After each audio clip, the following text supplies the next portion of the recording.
far so good, you know. We can hear movie you know etimi eto boy. Why movie no asem na AK sports in yester.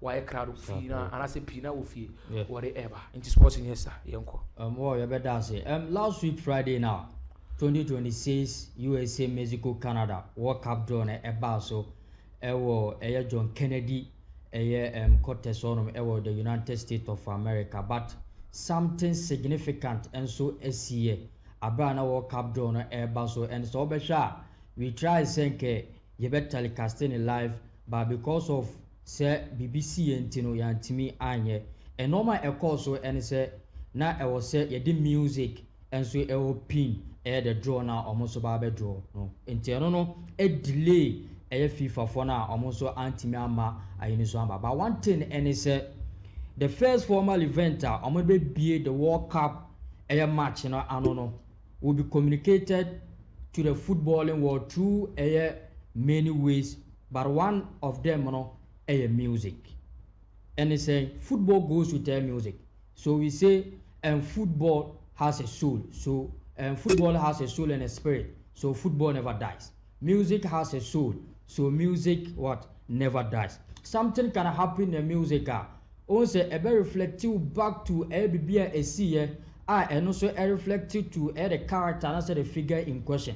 It's the same as football. Something can happen in football but take you way back idea in the 90s and also in the 80s. So almost say a baba in the present okay, so history is part of football. And America say football never dies. And that spirit in football and I know a so after the World Cup draw Commando BAD was the match between Mexico and South Africa. Because the first game open the World Cup soon in USA, Mexico, and Canada. In the year 2010, Africa hosted the first World Cup tournament, and it was in a country South Africa.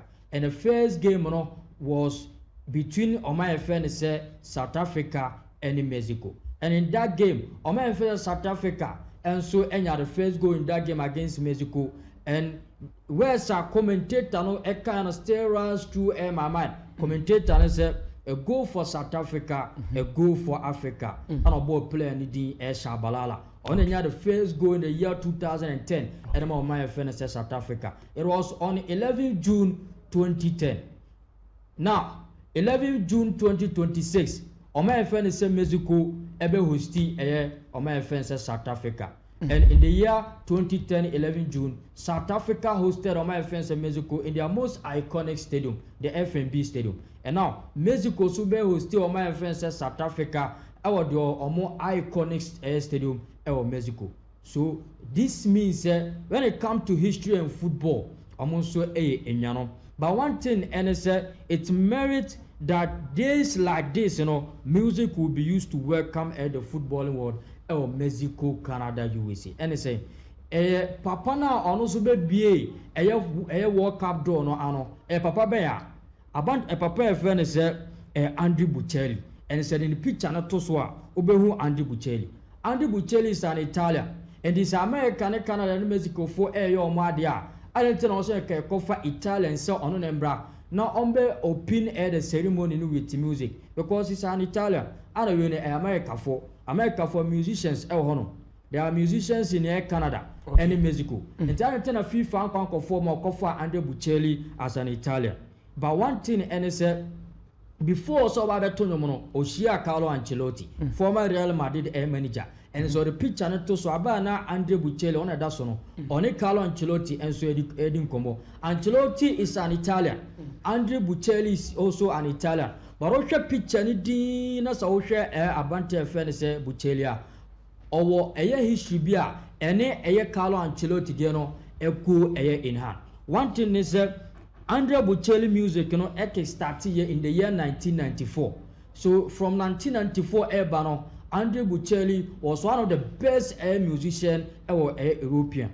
And coach friend say Carlo Ancelotti also managerial career also start in the year 1992, coming to 1994. But Osha Andy Bocelli then he was discovered in the year 1992. But ne oba limelight in the year 1994, and since then Andy Bucheli has never looked back. And Osha Ancelotti Dena Arrigo Sacchi in the year 1992 with the Italian national team. Who said coach Afense Carlo Ancelotti with Arrigo Sacchi Italian football national team no. Who said almost discover Carlo Ancelotti through the ranks and also Ebamu in the national team. And now in the year 1994, and who said Ancelotti in the coaching career and so again a permanent Abra the Brazil national team Eco PMU in the World Cup final are Omone Italy mano and so a boy and game no eba no we no e won say Brazil defeating my friend say Italy, and at that time when coach Professor Ancelotti was part of Arrigo Sacchi on the technical bench, you know. So right from there, you say Ancelotti eba Juventus team B, and right from there, from the ranks now by Juventus main team, and also AC Milan, you say oba England obe coach here, and now obe coach Real Madrid, and now Ancelotti is Brazil national team. It started with a defeat with a Brazil national team, no? As an young manager, no, a person could be a good manager at the Italian national team. But no man said I'm from my papa friend Ancelotti, and also a from but now he's working for my friend Brazil as the head coach. This also confirms history always go with a football. But one thing is what is the most significant about a papa friend Andre Bucheli? What is the most significant about Papa Fencer Andre Bucheli?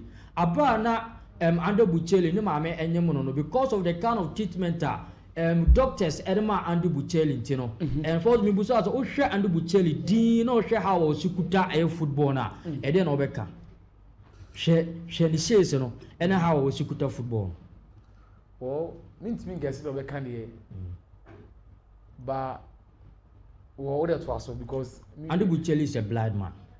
Neni afra abra ne mame enyem Bucheli no because of the kind of medical treatment na yes wetin you say yes maybe any hwe any baby a Carlos Ancelotti gina any hwe no different because of the medical treatment abra ne mame enyem Andre Bucheli doctors edema no affect Andre Bucheli woni mame so doctors ne ka che mame no so okoso ewo Andre Bucheli a oba menya ete ewo nini no so oba menya glaucoma and ebe ha abante friend say Andre Bucheli but mame ne ka se de bi oyin nse ni ngo obewo akoda no and owo Andre Bucheli oba ya no oba benya glaucoma and ete baako enso ewo nini ni so so Andre Bucheli was born with a partial blindness.